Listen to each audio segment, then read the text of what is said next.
project, I wanted to make some spiderweb art, but first I needed to make a frame for this spiderweb art because I just didn't have one that I really liked, so I wanted to turn this into a spooky frame using one of these Dollar Tree bats. I'm going to put this up at the top, and then I also had some of these plaster skulls left over still, so I am going to start by gluing those to the corners, and then I'm going to glue my bat right there to the top of this frame. Then I'm going to set this aside and let that glue dry while I'm working on the backing piece for this spider web. If your frame has a backing that you can use, you can just go ahead and use that, but since mine didn't, I am just using a piece of cardboard with a little template, and I'm going to cut that thin piece of cardboard out. Now at this point, you can cover your backing with any sort of fabric that you want. I'm actually using this velvet self-adhesive jewelry box lining that I got from Amazon, so I'm just going to cut that down and stick it right to my cardboard. Now I do want to add that if you are going to do this project, make sure that your cardboard is a thin piece because I am going to be using some needle and thread, and you'll want to be able to get through that cardboard. Once I had that ready and set it to the side, then I moved back to my frame. Once the glue was dry, I painted this with 2 coats of some black chalk paint, and then I took it outside and gave it 2 coats of some Aleene's acrylic sealer to seal that chalk paint. For my spider web, as much as I would love to do one of those, go outside and collect a spider web from nature to preserve it, I am terrified of spiders, so I am going to be using this faux spider web. This is just a big bag. I've had it since last year, and I pulled off a small piece, and I'm going to pull that over my backing, and I found that if you really pull on this, you can get it to look pretty much like a real spider web. You don't want to use a lot. The thinner you go, the better it will look. And also, we are going to be sewing over top of this. Right here, I just have a needle and some white thread, and I am going to make a spider web in the corner just over top of this faux spider web. And I didn't use a template or anything for this. I kind of just wanted to make it look organic, and all I'm doing is threading this through the back near the bottom, and then when I take it up to the corner, I am pretty much just putting the needle back through that same hole. So once I have my lines for the spider web done, I am going to show you a really simple way to do the little loopies in the spider web. Pretty much, I just laid my thread across where I would want it, leaving it loose. I'm going to hold that thread so that it can't tighten, but when I push it back through, it will look like the little loops without having to do a bunch of work. And I did all of my little loops like that, just making sure that that thread was a little bit loose so it just looks like a spider web. Then to finish this off, I wanted to add some of these little pearl beads from Dollar Tree onto here. I'm very randomly putting them on here, just sewing them in to my spider web wherever I wanted, but also this is going to help keep your line thread exactly where you want it without having to continue to mess with it. Everywhere I'm putting these beads, I am securing the lines that I did as well, making sure they're just a little loose.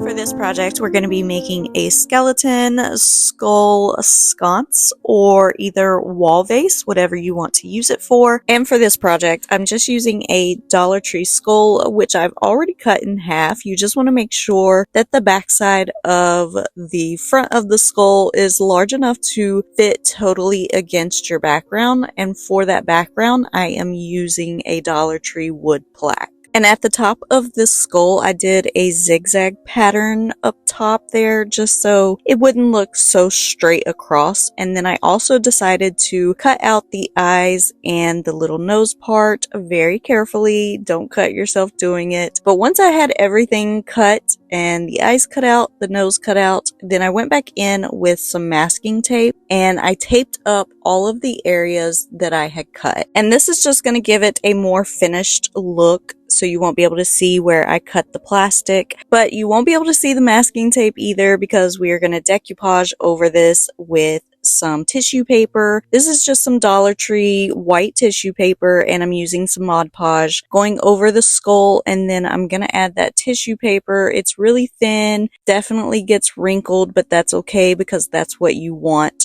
for this skull. So you can do as many layers as you want. I ended up doing 2 layers over my skull just to get it looking more decrepit and wrinkled. I really liked the way that it looked over top of this skull. And once I was finished, I just tore off the excess paper and Mod Podged what was sticking up, set this aside, and let that completely dry. So once it was dry, I used a little bit of hot glue to attach this to that plaque, and took this outside and spray painted it with some metallic gold spray paint because I wanted behind the eyes to be gold, and in hindsight I could have just sprayed the backing and then glued the skull on, but since I didn't, I ended up just stuffing some paper behind there so that I could paint over this with some black. And I mixed up a little bit of black chalk paint and some baking soda to go over it, and this is just going to give it even more texture. And of course, once it was dry, I just removed that tissue paper, and I am going to put some fairy lights down in behind here.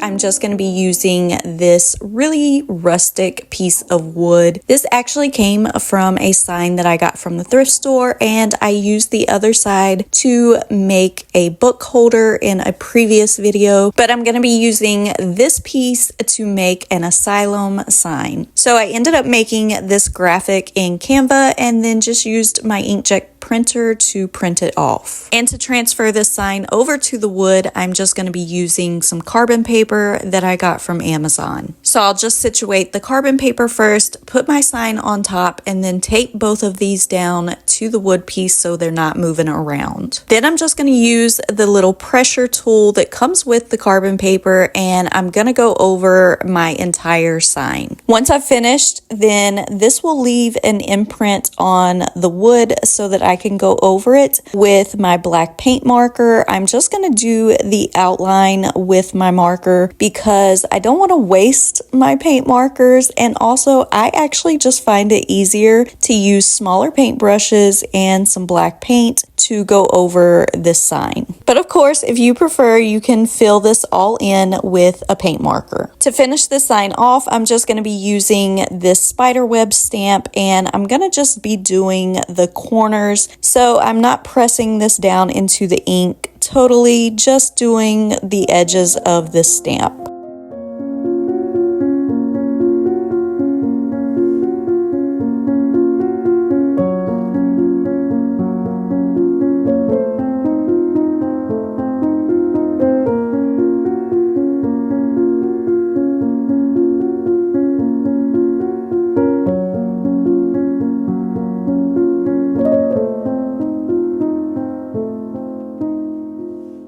This project is a super simple one. You'll just need a mirror for this. I already had this one, and as you can see, it also already has that nice antiquing effect on it. This is just from the thrift store, so I'm going to be using this one for this project.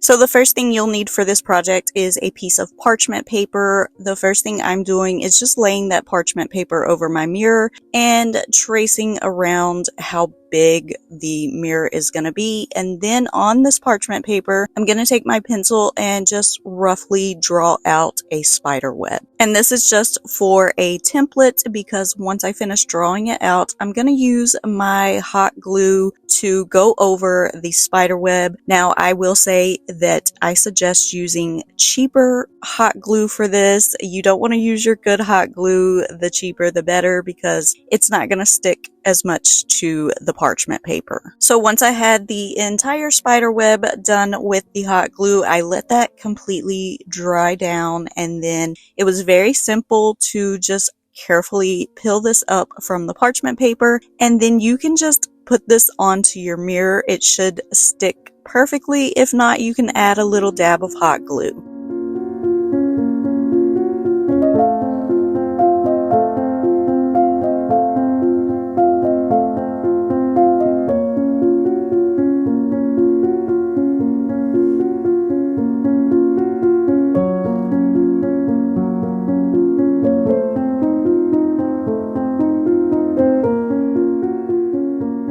Project is inspired by this ghost hologram mirror from Pottery Barn. I saw this a few weeks ago and knew I had to try to dupe this one because $400 is a lot of money for a mirror. So I'm going to be doing a smaller version of this using a thrift store frame. Found this really pretty one, and also I am going to be using my digital photo frame. Now, you don't have to have a digital photo frame for this. You could use a tablet or maybe an old phone that you have. And recently I shared this in my Instagram stories, and someone told me that someone actually made one of these using an old TV. Now, as you can see, my digital photo frame doesn't exactly fit into this picture frame, but since this is the picture frame I wanted to use and the size I wanted to use, I'm just gonna kind of DIY this frame to make it fit my digital photo frame. And you can do the same process if you're using an old tablet or an old phone. I'm just going to be using 4 of these thin wood slats from Dollar Tree, and I'm just going to cut these down to fit inside of this frame. Once I cut them down and make sure that they fit nicely in here, I'm just going to use some wood glue and put this frame together and let it dry for a few hours. I also ended up adding a few staples to the back side of this. Once it was dry, I sat it back down into the frame and added in my digital picture frame so that I could make a little ledge around this wood frame for the digital photo frame to sit on. So I just cut down 2 pieces of square wood dowels and glued those to the top and the bottom. Then I'm going to use 2 thinner pieces of wood. These are actually just paint stir sticks that I cut down, and I'm going to glue those to the square wood dowels so that this will hold my digital picture frame. After everything was dry, I took this piece outside and spray painted it with some Rust-Oleum Gold spray paint.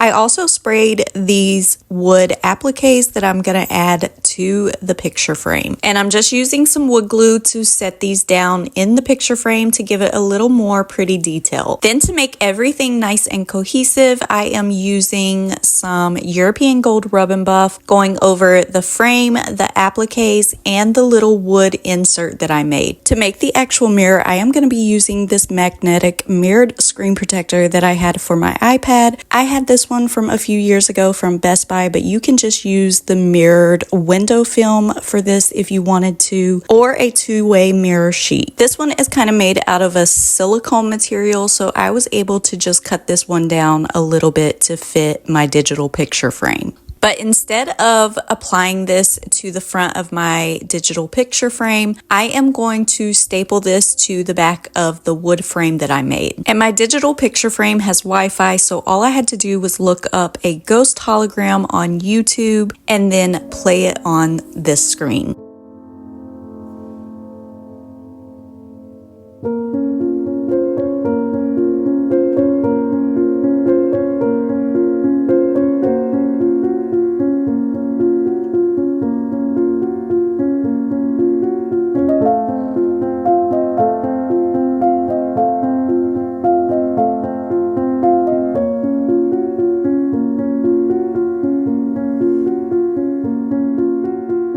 For For this project, I wanted to do a cross-stitched skeleton slash ghost. I have never cross-stitched before, so this is my first time, but here are some things that I used and what I have learned doing this. The first thing I am using is this sticky paper stabilizer that I got from Amazon. You can print on this, peel the backing off, and then you can just stick it to your fabric for your template. And once you are finished, you just wash this off in some cold water and it dissolves. I'll also be using some embroidery floss. I got this one from Amazon, but also since this project is kind of smaller, I think I would have used a thinner floss or maybe not doubled it over, because I did double my floss over before I tied it onto my needle. So there ended up being a few details on my skeleton that I had to omit because I feel like the floss was just a little too thick. Now, as for the stitches I ended up doing on the skeleton, I really only know a few stitches. So for the most part, all I did was some back stitching. And as you can see here, I just did my first stitch and now I'm on the second stitch. When I push it up to do my second stitch, all I'm doing is putting the needle basically back through the stitch before that I did, and that is just back stitching. And for the areas like his fingers or toes or anything like that, even the long pieces of his arm bones and leg bones, I just did one stitch. Now, one other thing I want to say about doing this for the first time is I learned that you definitely don't want to have your thread too long. It does twist a lot, and also I think this made it take longer that I had my thread so long. So I would suggest doing smaller lengths of thread. I actually ended up reading on someone's TikTok who does this a lot, that she likes to make her pieces of thread at 18 to 24 inches. And after doing this for the first time, I think I would agree with that. Even if you run out of thread and you're gonna have to replace the thread and start on a different part of the project, I think it would be easier and quicker. So once I finally finished, I was able to just wash off that stabilizer, and I set this outside to let it dry in the sun. But then I brought it back in, and of course I do want to turn this skeleton into a little ghost. So all I did was cut off a triangular shape from some sheer curtains that I had, and I am going to turn the skeleton into a ghost just by sewing this onto here. And of course for this part, I'm just using a regular needle and regular thread for this, but I did lay